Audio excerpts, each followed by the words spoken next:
Ministério Apostólico De Volta à Palavra apresenta De Volta à Palavra, com o Bispo Alexandre Rodrigues. Uma voz profética, preparando o caminho para a segunda vinda de Cristo. Voz do que clama no deserto, preparai o caminho do Senhor.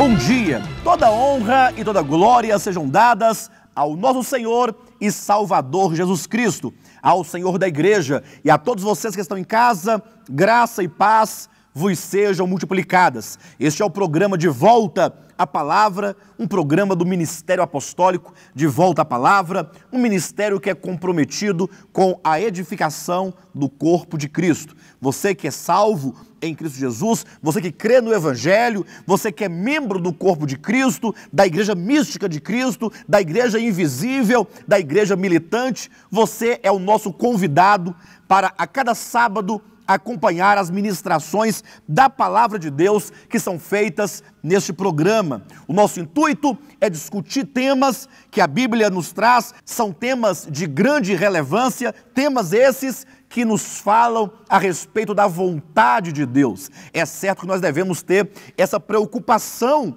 em saber, em conhecer a vontade do nosso Senhor, para que assim possamos nós proceder de acordo com a sua vontade, de acordo com a sua palavra, para que possamos então naquele dia sermos aprovados diante dele. Portanto, todo sábado, neste mesmo canal e neste mesmo horário, estamos aqui ministrando a rica e poderosa palavra de Deus. Queremos também lembrá-los do nosso livro Eleição e Predestinação à Luz da Bíblia. Um livro maravilhoso, é um livro inédito, um livro que foi escrito para tratar desse tema de grande importância que é a soberania de Deus, que fala dos decretos de Deus, como que Deus, na sua soberania, por ser ele um ser soberano, ele então decretou a história. Tudo aquilo que será, que vai acontecer e será consumado nos últimos dias, está de acordo com a vontade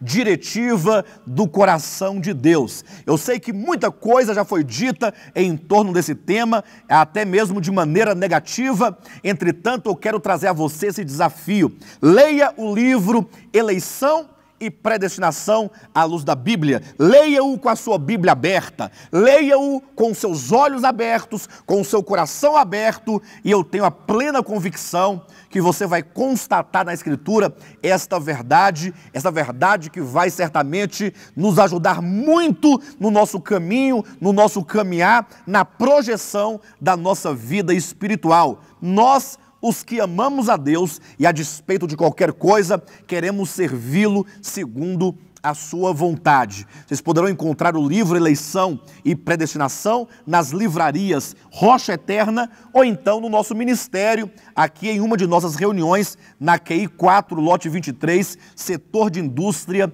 de Taguatinga. Também as nossas extensões ministeriais. Acesse o nosso site de volta apalavra.com e ali vocês terão acesso às agendas das extensões ministeriais, do nosso ministério ali em Planaltina e também ali em Goiânia, com seus respectivos endereços e também horários e dias de reuniões para a honra e glória do nome de Jesus Cristo. Quero convidá-los a cada um pegarem suas Bíblias. Vamos nos acompanhar na ministração da Palavra de Deus. Na semana passada nós encerramos uma série de mensagens, todas baseadas no livro do Apocalipse, e hoje então queremos dar início a uma nova série intitulada Série apologética. Vamos falar sobre temas importantes, vamos falar de doutrina. Nós vamos abrir a Escritura, sobretudo o Novo Testamento, para então verificar, fazer aqui uma investigação apurada, uma investigação profunda, uma investigação bíblica a respeito da vontade eterna de Deus, segundo os 27 livros do Novo Testamento. É certo que essa série vai, de fato, nos trazer um grande reavivamento, porque nos levará a reavaliar os nossos conceitos. Não tenha medo de colocar à prova aquilo que você crê. O nosso medo, o nosso receio deve ser aquele de que o apóstolo Paulo declarou em 2 Coríntios, capítulo 11, versículo 3, o receio de sermos nós enganados pela serpente, o receio de sermos nós confundidos e então sermos arrastados pelos ventos de doutrinas que nos afastam da vontade eterna de Deus, que nos privam de uma edificação segundo a vontade de Deus, uma santificação que nos leva a sermos aprovados no dia da vinda de Cristo. Talvez a essa altura alguém esteja perguntando: pastor, o que quer dizer a palavra apologia, uma vez que você vai tratar de uma série apologética? Veja, abra sua Bíblia na primeira epístola de Pedro, no capítulo 3, leia comigo o versículo 15, quando aqui o apóstolo Pedro nos traz no texto grego esta palavra apologia, o que nos dará a sua explicação e o seu significado.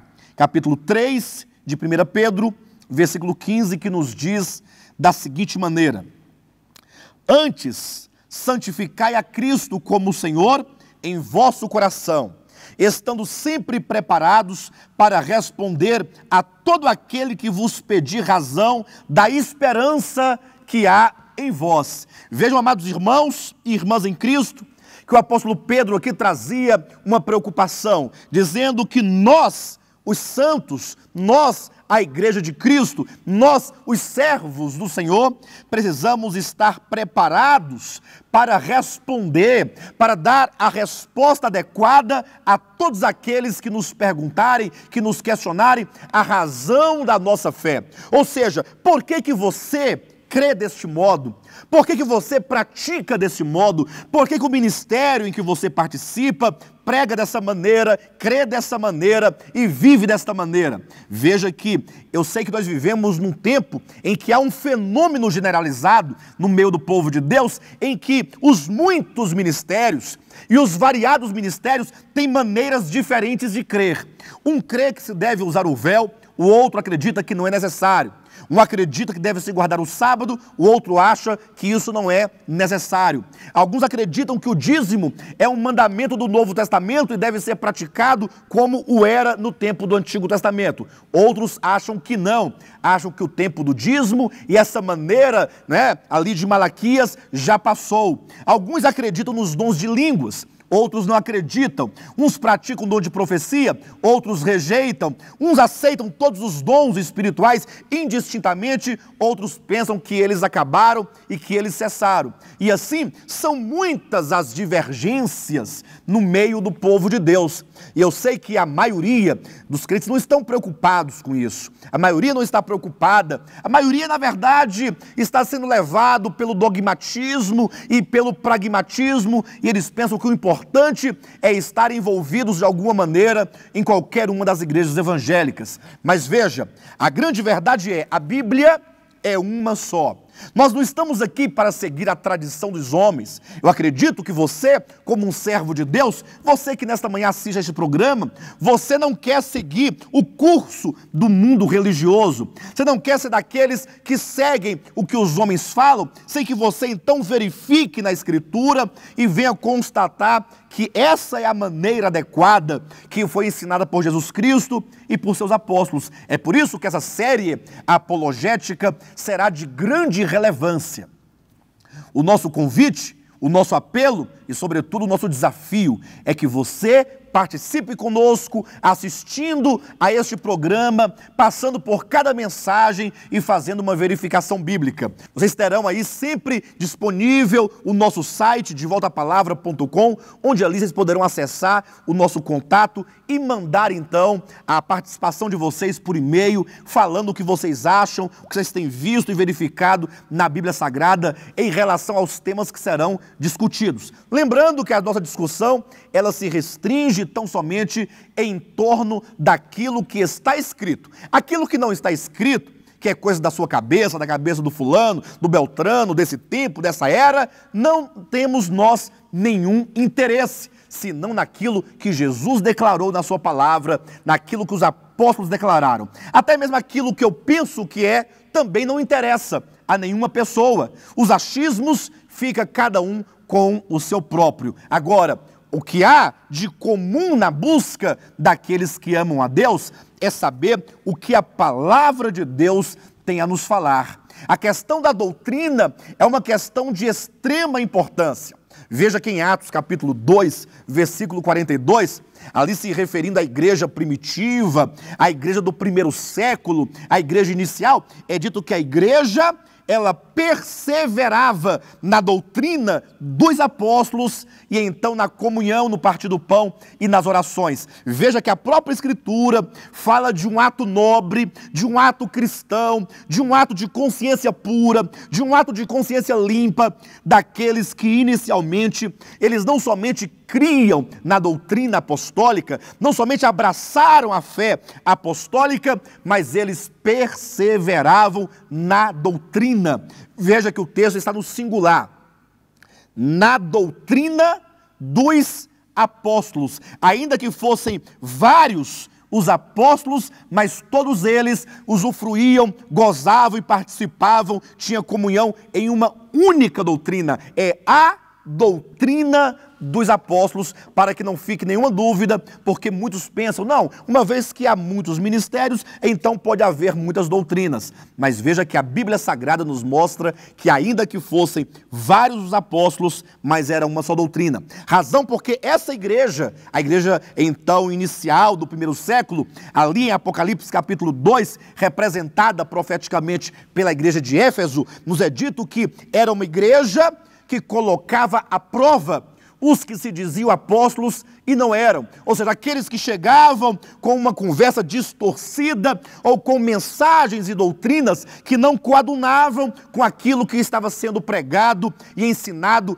pelos apóstolos do Cordeiro. Aquela base inicial que foi trazida, que foi estabelecida, que foi então ali comissionada pelo próprio Cristo, que são os apóstolos do Cordeiro, fundamentos da Nova Jerusalém. A questão da doutrina é uma questão de extrema importância. Veja a preocupação de Judas aqui na sua carta. É o penúltimo livro aqui antes do Apocalipse.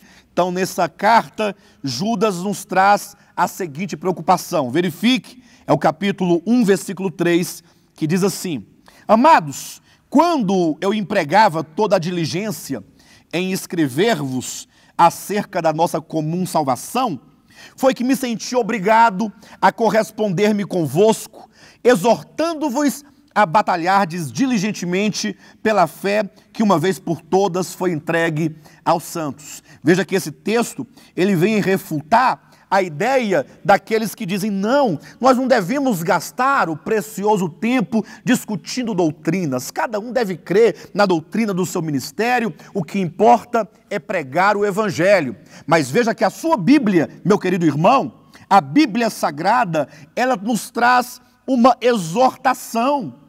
Será que nós estamos atentando à palavra de Deus quando diz que o Senhor nos exorta a que nós devemos batalhar, e não é qualquer tipo de batalhar, é um batalhar com diligência, batalhar em prol da fé, em defesa da fé, fazendo apologia a essa fé neotestamentária que de uma vez por todas foi entregue aos santos. Quando fala dessa fé que foi entregue fala a respeito da sã doutrina, a doutrina de Deus, que é revelada na pessoa de Cristo, na sua obra, no seu ministério e na pessoa e obra dos ministérios dos apóstolos. Ou seja, é a revelação neotestamentária, é a revelação de Deus no Novo Testamento. Há de se travar uma batalha em prol da fé. Um dia, no passado, já houve quem me aconselhasse dizendo: não gaste o tempo precioso do programa de televisão discutindo essas coisas. Basta que você anuncie que Jesus ama as pessoas e que Ele quer salvá-las. A questão é que a minha Bíblia, que certamente é a mesma Bíblia que você tem em suas mãos, a Bíblia Sagrada, ela nos traz mandamentos explícitos, nos traz ordem. A Igreja de Cristo, enquanto coluna e baluarte da verdade, tem esta responsabilidade, traz consigo o dever espiritual, o dever cristão de batalhar, de lutar em prol da fé, em defesa da fé neotestamentária. Isto é, da revelação de Deus em sua palavra, na pessoa do seu Filho, pelo Espírito Santo, mediante os ensinamentos dos apóstolos aqui no Novo Testamento. Esta é a razão e a motivação que nos leva, então, a estabelecer, a partir de hoje, esta série de mensagens. Hoje apenas uma palavra introdutória, uma palavra esclarecedora, para que vocês possam nos acompanhar, sabendo exatamente qual é ou quais são os nossos objetivos. É tão interessante essa questão do batalhar, e é tão necessária que o próprio apóstolo Paulo, em 2 Timóteo, no capítulo 4, versículo 7, quando já estava ali, já para ser martirizado, ele fez a declaração, aquela belíssima declaração que a maioria dos cristãos conhecem. Ele diz: combati o bom combate, completei a carreira e guardei a fé. Veja que esses três elementos dizem respeito a esse texto de Judas, capítulo 1, versículo 3. Quando ele diz, combati o bom combate, é aquilo que ele diz para Timóteo: combate o bom combate da fé. Esse combate é porque Satanás e os seus súditos, os seus anjos caídos, os demônios, os homens perversos, o joio, os falsos profetas, os anticristos, todos os falsos apóstolos, falsos pastores, falsos mestres, ou seja, esse império das trevas lutam acirradamente contra a verdade de Deus. Isso porque Satanás sabe que uma vida cristã autêntica, que vai se consumar no reino de Cristo, quando formos ali aprovados por Ele e reinando com Cristo sobre as nações nos 1000 anos, Satanás sabe que essa verdade é que promove o crescimento. Ele sabe que é a verdade nítida de Deus em sua palavra que traz o alimento, que traz a santificação, que traz a transformação. Ou seja, nós somos salvos pela palavra, somos santificados pela palavra, somos lavados pela palavra. É a palavra de Deus que leva a cabo o propósito de Deus para as nossas vidas. Por isso que Paulo diz, olha, combati o bom combate, completei a carreira. Ou seja, a carreira a qual ele completou era exatamente o seu ministério, ali toda a sua incumbência, o exercício do seu trabalho apostólico. Ou seja, ele começou um dia uma incumbência divina e agora ele estava consumando. Ele não deixou pela metade, como ele diz, guardei a fé. É o resultado. O resultado do ministério de Paulo era guardar a fé. Ele batalhou por essa fé. Ele foi até o fim na batalha por essa fé e agora, antes de sua morte, ele podia declarar: a fé, pelo menos no que diz respeito à minha responsabilidade, foi preservada e foi guardada. Por isso é que ele diz aqui na palavra de Deus, no livro de Atos dos Apóstolos, abra sua Bíblia, no capítulo 20, veja só como que o apóstolo Paulo falava a respeito desta verdade neotestamentária, que é essa fé pela qual ele batalhou e a qual ele preservou. Capítulo 20 do livro de Atos, vejamos o que diz o versículo 27. Porque jamais deixei de vos anunciar todo o desígnio de Deus. Verifique você, meu irmão em Cristo, Você, minha irmã em Cristo, em nome de Jesus, veja que o contexto dessa passagem é a preocupação do apóstolo, porque agora ele sabia que o seu martírio estava chegando, ele sabia que ele agora iria ser entregue, ele haveria de morrer, e agora ele estava preocupado com o rebanho, preocupado com a igreja, porque ele sabia que muitos falsos profetas, lobos, entrariam no meio do rebanho para devorar o rebanho. Então ele diz: eu jamais deixei de vos anunciar todo o desígnio de Deus. É verdade que muitos crentes não estão preocupados com a doutrina, não estão preocupados com o desígnio de Deus, mas veja que esta é uma preocupação apostólica, é uma preocupação da palavra de Deus, e você, portanto, meu irmão, precisa de desenvolver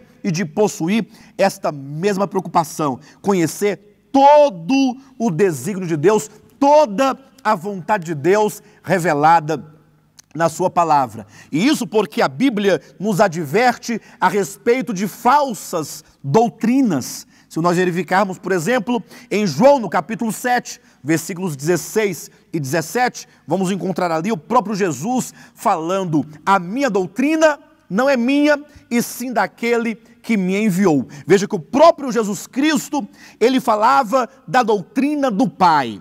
Jesus não se achava no direito, ainda que como Deus encarnado, no meu ponto de vista, ele poderia ensinar o que ele bem quisesse, mas não, na qualidade e na condição de servo de Yahvé, o servo de Deus, ali Jesus Cristo, Deus encarnado, o Filho unigênito de Deus, ele trazia a preocupação de nunca alterar, de nunca trazer qualquer tipo de doutrina, ou de conhecimento, ou de prática, que não fosse, estritamente falando, a doutrina do Pai. Ele diz: aquele que quer fazer a vontade do Pai, conhecerá a respeito da doutrina, se ela é minha ou se ela é do Pai, se ela parte de mim, das minhas ideias, dos meus achismos, ou se ela vem diretamente do coração do Pai. Jesus, como um canal de Deus, como um fio condutor, trouxe do coração do Pai, porque ele é o Filho unigênito, ele é o Deus unigênito que está no seio do Pai,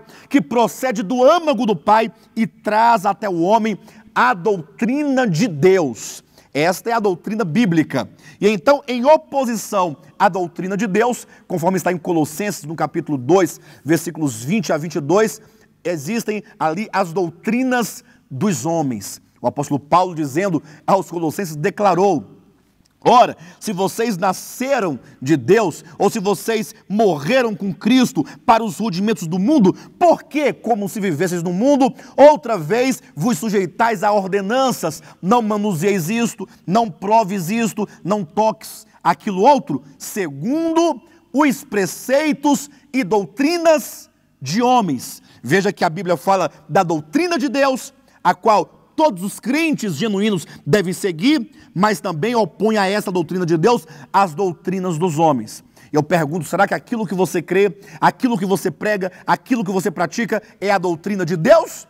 Ou são as doutrinas dos homens? Bem, isso aí só você poderá responder à luz da palavra de Deus. O meu conselho é: não receie colocar à prova aquilo em que você crê. Porque se aquilo em que você crê é verdadeiramente bíblico, toda prova só vai fazer brilhar ainda mais a verdade em que você crê. Agora, se não for a verdade de Deus, você terá o lucro de então ser liberto dos enganos, dos sofismas, dos achismos, das mentiras, para então projetar sua vida dentro da santa e perfeita palavra de Deus. E então nós temos a palavra de Deus, que é a doutrina de Deus, a que se opõe às doutrinas dos homens, e ainda nos diz a palavra do Senhor em 1 Timóteo capítulo 4, versículos 1 e 2, que ainda existem as doutrinas de demônios. Veja que o apóstolo Paulo, ao falar a Timóteo, ele diz que nos últimos dias muitos se apostatarão da fé por obedecerem a espíritos enganadores, por darem ouvidos a doutrinas de demônios. Irmãos e irmãs em Cristo, vejam a seriedade e a gravidade do que a Bíblia nos apresenta. A doutrina de Deus, foi trazida por Cristo Jesus na sua pessoa e então na sua obra, e revelada e desdobrada nas epístolas apostólicas que explicam e aplicam o Evangelho de Jesus Cristo. Temos, ou a Bíblia nos declara que há as doutrinas de homens e ainda nos diz que há as doutrinas de demônios. Veja a seriedade, quão grave é esta questão, quão séria é essa questão. Imaginem que nos nossos dias há muitos que estão seguindo doutrinas de homens, que os homens criam, que os homens pensam, que os homens entendem que é o melhor. É lógico, os homens estão sempre querendo entender a palavra de Deus dentro da sua lógica humana. Eles pensam, não, eu não posso pregar assim, ou não posso entender assim, porque isso é contrário à lógica aristotélica, contrário à filosofia platônica, contrário à filosofia teológica, contrário às escolas, às tendências, às linhas teológicas, os ministérios da atualidade. Veja que Deus declara na sua palavra: os caminhos de Deus não são os nossos caminhos, e os pensamentos de Deus não são os nossos pensamentos. Todo servo de Cristo autêntico, ele tão somente se inclina diante da palavra de Deus e segue, sem questionar, segue, sem murmurar, antes segue a verdade em amor, sabendo que Deus não mente, sabendo que Deus é verdadeiro, e embora muitas coisas não podemos entender no seu âmago, mas Deus sabe o que diz em sua palavra. É por isso que há em nós toda uma submissão. Há em nós, os verdadeiros salvos, os verdadeiros crentes, uma entrega absoluta, porque simplesmente confia que Deus é bom, que Deus é maravilhoso. João capítulo 17, versículo 17, e também Efésios capítulo 5, versículos 26 e 27, nos declaram ali a importância. Por que você deve atentar para a doutrina verdadeira? Por que você tem que parar e refletir e pensar e repensar e avaliar e reavaliar a questão da doutrina? Será que isso é de fato importante ou será que isso é irrelevante? Veja que os textos citados, o próprio Jesus diz em João 17, versículo 17, Pai, santifica-os na verdade, a tua palavra é a verdade. Veja que a igreja, veja que você, meu irmão, está dentro de um processo de santificação. Santificação não é o que dizem, as pessoas declaram que são os usos e costumes, que são, na verdade, doutrinas de homens. A santificação é aquilo que só o Espírito Santo pode realizar. Santificação não é aquilo que o homem realiza, mas é aquilo que o Espírito Santo realiza dentro do homem, fazendo a devida separação das coisas sagradas, das profanas, as coisas divinas, das coisas humanas, das coisas do novo homem, do velho homem, da nova criação, da velha criação. Essa separação é a santificação. Então você deve almejar pela santificação, até porque em Hebreus capítulo 12, versículo 14, diz que sem santificação ninguém verá o Senhor. Então você quer ver o Senhor, então você precisa de passar pelo processo de santificação. Entretanto, essa santificação não acontece separada da doutrina, do entendimento da verdadeira doutrina, da sã doutrina, haja vista que nós somos santificados na verdade, pela verdade. A tua palavra, disse Jesus ao Pai, é a verdade. A santificação é realizada pela ministração da verdadeira palavra de Deus. Por isso que em Efésios capítulo 5, versículos 26 e 27, o apóstolo Paulo declara que a igreja, ela é santificada pela ministração da água, do jato de água que é a palavra de Deus, na medida que a verdade de Deus é ministrada e há um coração que ali está ansioso e deseja de fato ser santificado, então a palavra cumpre esse papel de lavar, de purificar, de tirar as máculas, as rugas, o pecado, as manchas, para então nos apresentar a Deus, igreja santa, sem mácula, sem ruga ou coisa semelhante, uma igreja santa e sem defeito. A partir de hoje, nós lançamos aqui o início dessa nova série apologética. A cada sábado,